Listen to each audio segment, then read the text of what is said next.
Hi everyone, I'm Steven Esteban. I'm a ServiceNow consultant here at ASP, and I'm very excited today to introduce you to our new ServiceNow app, the Intune connector for ServiceNow.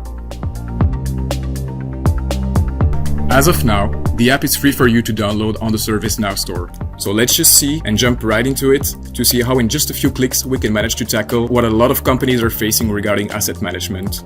As businesses grow, so does the complexity of managing your IT assets. Keeping track of computers, installed software, and user assignments can quickly become overwhelming. Without a reliable synchronization system, companies often end up with outdated records and incomplete asset inventories, making it harder to manage compliance and security. Now, for smaller and mid-sized companies, this is where the challenge comes into picture, as compared to the larger organizations, they often lack the budget or the item licenses required to perform or access advanced asset management features.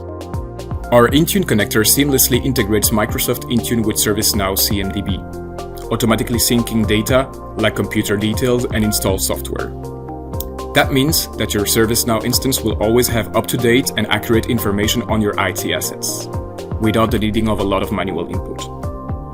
One of the best parts is that it's super fast and easy to set up. Indeed, with our guided setup, you'll be up and running in no time, without the need of any custom development or expensive third-party tools. This will allow you to keep your costs low and minimize your development time.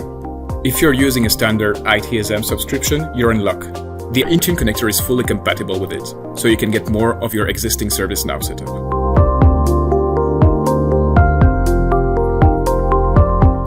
Our Intune connector is an easy-to-implement and cost-effective solution that will make sure that your CMDB stays accurate with up-to-date data.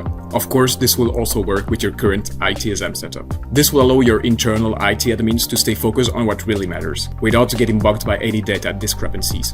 Thanks for watching, and of course, if you have any question regarding this, feel free to reach out.